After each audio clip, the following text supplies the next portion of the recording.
여러분 안녕하십니까? 11월 3일 뉴스플러스 시작합니다. 미국의 75bp 금리 인상 이후 우리 증시 상황부터 진단합니다. 이지호 배성재 기자 나와 있습니다. 배 기자, 오늘 결과적으로 증시가 낙폭이 그렇게 크지는 않았는데 지금 매파적인 기조였는데도 이런 결과가 나온 배경 어떻게 봐야 됩니까? 네, 예상보다 이 파월 의장의 매파적인 발언이 더 강했기 때문에 국내 증시가 좀 장 출발할 때는 굉장히 출렁이면서 시작을 했습니다.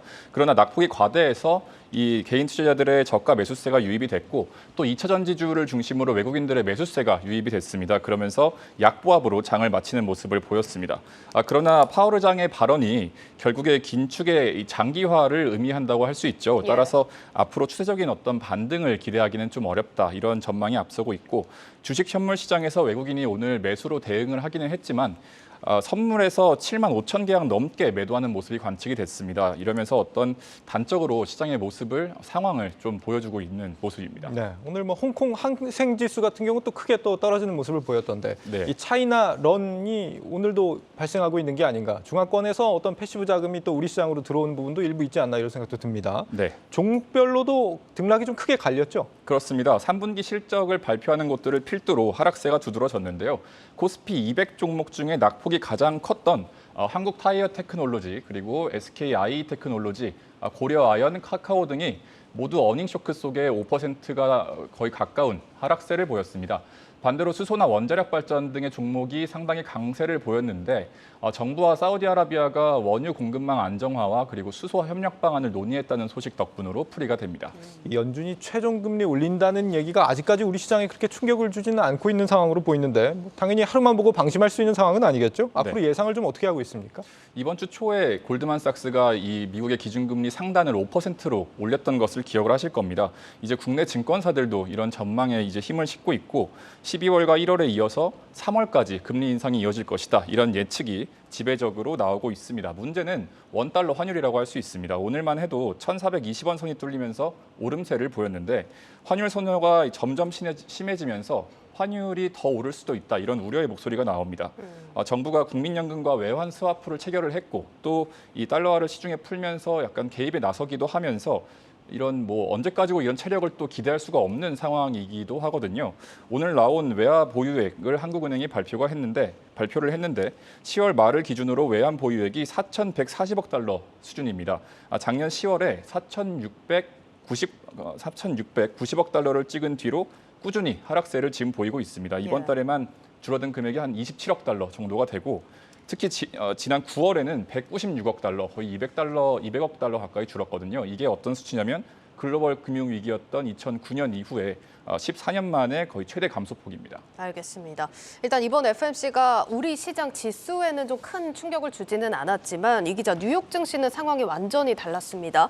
이게 역시나 FOMC에서 관심을 모은 게 최종 금리 관련한 발언이 나온 이 부분이었는데 월가에서는 좀 반응이 어떻습니까? 네, 앞서 이제 언급하신 대로 내년까지 좀 금리 인상이 이어지면서 연준의 최종 금리 수준이 생각보다 더 높을 수 있다라는 전망이 나오는데요. 먼저 월가 전문가의 분석부터 듣고 오시죠.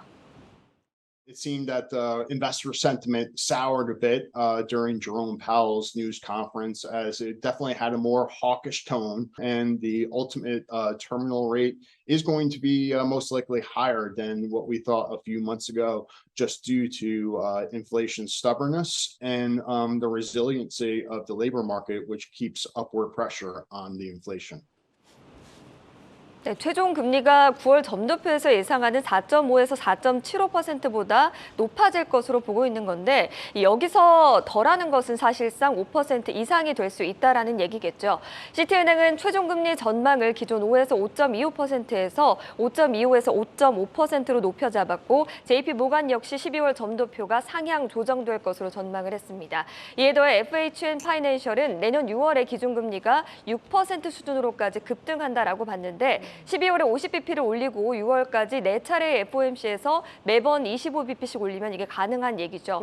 파월 의장이 추가로 나오는 데이터를 보면서 금리 인상폭을 앞으로 결정하겠다고 한 만큼 월가에서도 앞으로 이 부분에 조금 주목을 해야 된다 이렇게 보고 있습니다. 네, 파월 의장도 직접적으로 또 경기 상황을 보겠다라고 언급을 한 만큼 앞으로 나올 경기 지표들 중요하게 좀 체크를 해야 될 것 같은데 어떤 부분을 중점적으로 봐야 될까요? 네, 사실 이번 FOMC에서 파월 의장이 직접적으로 좀 꼬집은 부분이 여전히 여전히 노동시장이 건재하다 이 부분이었습니다. 네. 연준의 긴축에도 불구하고 미국 경제가 긴축을 버틸 맷집이 있다라는 건데요. 이날 나온 고용 지표도 강하게 나오는 모습이었는데 오토매틱 데이터 프로세싱은 10월 민간 고용이 23만 9천 개 증가했다고 밝혔습니다. 전달에 19만 2천 개를 넘어섰고 다우존스나 블룸버그 통신 예상치보다 높은 수치인데요.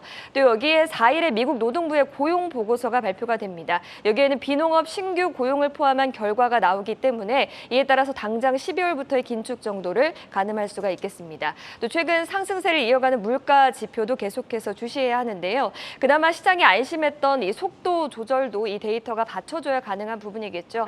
10일에 나오는 소비자 물가 지수 CPI는 물론 다음 달 1일에는 연준이 가장 정확한 데이터로 여기는 개인 소비 지출도 예정이 돼 있습니다. 알겠습니다. 일단 소비자 물가 지수가 좀 확실하게 꺾였다는 게 좀 입증이 돼야 할 것 같고 인플레이션이 아예 고착화되는 건 아닌지 또 우려가 나오는 상황이기 때문에 방심할 수는 없는 상황인 것 같습니다. 이 기자, 사실 미증시가 간밤에 좀 타격이 컸습니다. 앞으로 이 하방 압력이 더 깊어지지 않을까 하는 우려들도 좀 많이 제기가 되고 있는데 분석이 좀 어떻습니까? 네, 사실 어쨌든 이 긴축이라는 것이 경기 침체의 위험까지 좀 담고 있기 때문에 앞으로 증시에는 좀 부정적인 영향이 이어질 것으로 보고 있습니다. 네. 마영우 BMO 웨스트 매니지먼트 수석 투자 전략가는 파월 의장은 인플레이션이 고착화하는 위험을 피하기 위해서 과도한 긴축을 하는 편이 낫다는 점을 분명히 했다고 말하면서 시장 입장에서는 인플레이션 상황이 개선될 때까지 타격을 받게 될 가능성이 크다는 의미다 이렇게 진단했는데요. 특히 금리에 민감한 기술주의 타격이 클 것으로 전망이 됩니다. 이날도 우리가 기술주 중심의 나스닥 지수가 3.4%가량 폭락한 모습을 목격을 했는데요. 소시에테 제너럴은 연준이 금리 인상을 지속하면 미국 경제가 침체에 빠질 위험이 높다면서 이렇게 되면 기술주 주가 수익 비율 PER이 고평가 영역으로 진입한다고 말했습니다. 대형 기술주의 PER이 30배에서 최근에 20배 수준으로 좀 낮아졌지만 여전히 높은 수준이라는 것, 다시 말해서 기술주 주가가 추가로 더 하락할 수 있다라는 분석입니다. 네, 근데 이런 상황에 일단 한 가지 변수가 될 이벤트가 이제 다음 주에 있을 미국의 중간 선거입니다. 시장에 또 중요한 변수로 또 작용을 할 것이다 이런 전망들이 많던데 어떤 영향을 미치게 될까요? 사실 역사적으로 봤을 때 이 미국의 중간 선거는 증시에 영향을 미치곤 했습니다. 선거 이전까지는 좀 조정을 받다가 정치적 불확실성이 사라지면서 랠리를 보이는 현상이 있었던 건데요. 예. 켈리 쿡스 이토로 미국 투자 분석가는 결과가 어떻든 선거 후에는 증시 랠리가 나타난다라고 말하기도 했습니다. 하지만 이번에는 조금 다를 수 있습니다. 중간 선거에 따른 긍정적인 요인보다는 금리 인상이 가져올 문제가 더 크기 때문이라는 건데요.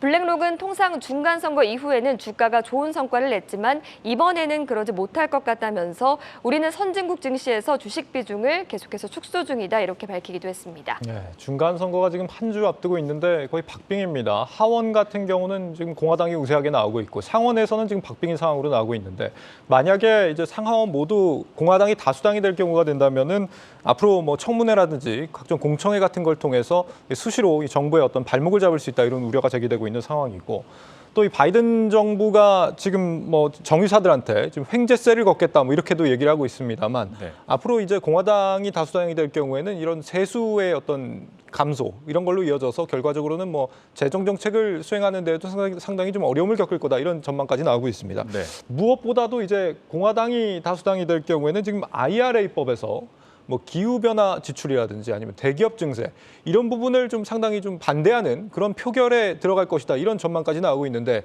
여기서 말하는 이 기후변화 대응이라는 게 사실 우리 현대차와 관련이 있는 전기차 보조금 문제랑 관련이 있지 않습니까? 맞습니다. 이렇게 네. 생각해 보면 우리 그 이번 중간 선거가 우리 경제하고도 좀 상당히 관련이 긴밀하지 않을까 싶은데요. 어떻습니까? 그렇습니다. 뭐 선거와 직접적으로 연관된 거라고 한다면 IRA를 바로 떠올릴 수 있을 텐데요. 공화당이 좀 우세다 보니까 민주당이 추진했고 바이든 대통령이 밀어붙였던 IRA에 대해서 좀 약해질 수 있지 않을까 좀 이런 이런 어떤 기대감이 나오는 게 사실입니다. 그리고 그럼으로 인해서 현대차나 아니면 배터리 업계가 좀 수혜를 또 입지 않을까 이런 기대를 해볼 수가 있는 상황인데 그러나 공화당이 선거를 승리한다고 해서 IRA가 어떻게 약해질 것이냐 이렇게 뭐 예측을 하기에는 지금 좀 어려운 상황입니다. 먼저 미국 공화당 지역구에 이 풍력이나 태양광 시설이 더 많다는 거죠. 그러니까 올해 2분기 말에 누적 기준으로 미국의 풍력과 태양광 등 클린 에너지 설치량이 211기가와트입니다. 네. 설치량 1위가 공화당 텃밭이라고 할 수 있는 텍사스에 있습니다. 무려 47.5기가와트가 설치가 되어 있다고 하고 공화당 지역구의 클린 에너지 설치량이 119기가와트, 그러니까 거의 절반이 넘는 실정입니다. 그렇기 때문에 공화당 의원들이 어떤 지역구별로 뭐 일자리를 굉장히 많이 늘릴 수 있고 또 보조금도 많이 받을 수 있는 이 IRA 정책을 굳이 약화시킬 명분은 지금 찾기가 힘든 상황인 거죠. 그리고 또 이미 정책을 믿고서 투자를 한 기업들도 상당히 많은 데다가 또 행정부가 여전히 바이든 대통령이 자리를 지키고 있지 않습니까? 그렇기 때문에 IRA가 어떤 훼손되거나 약화될 거라는 기대는 지금 하기가 힘든 상황입니다. 상대 당이라고 해도 무조건 반대를 하지는 않는 거군요. 우리나라랑은 좀 다른 모습인 것 같습니다. 그렇습니다. 일종의 좀 정치적인 셈법이 작용한다 이렇게 봐야겠네요. 네, 뭐 또 그렇다고 해서 완전 이게 악재다 이렇게 풀이할 수는 없습니다. 재생에너지 기업들 같은 경우에는 IRA 때문에 좀 수혜를 입을 걸로 예상이 되기 때문이죠. 지금 실제로 미국에서 탄탄대로를 달리고 있다고 봐도 무방합니다. 예. 이 IRA 덕분에 미국의 재생에너지 시장에서 10년 이상의 어떤 보조금이 지금 확정이 됐고 또 중국 업체들 자리를 국내 기업들이 메워나가는 그런 모습도 관측이 됩니다. 이 일종의 좀 미국 내에 좀 투자를 늘리는 그런 모습들이 관측이 되는데요. 정리를 해보면은 미국의 5기가와트의 풍력타워 공장을 지금 보유하고 있는 CS 윈드 같은 경우에는 단계적으로 추가 증설을 하는 것을 검토를 하고 있고 예. 또 하나솔루션도 1.7기가와트 태양광 모듈 생산 능력을 지금 3.1기가와트까지 거의 2배 가까이 늘리는 어떤 그런 투자를 시작했다고 합니다. 또 OCI도 이 텍사스에 있는 모듈 공장을 210메가와트 수준에서 1기가와트로 지금 증설한다 이런 발표를 하기도 했습니다. 그러니까 중간선거가 끝나고 나서라도 IRA가 계속 이제 어떻게 확고하게 유지가 될 것이기 때문에 뭐 자동차 배터리 업계는 돌파구 마련을 위한 노력을 계속할 것이고 또 재생에너지 기업들은 사업 확장에 대한 노력을 계속할 전망입니다. 네, 알겠습니다. 이런 대내외적인 이벤트에 투자자들은 전략 세우기 정말 쉽지 않은 환경입니다. 이 기자, 월가에서는 어떤 투자 조언이 나오는지 마지막으로 또 들어보죠. 네, 월가에서는 좀 원자재에 주목하라 이런 의견들이 나오고 있는데요.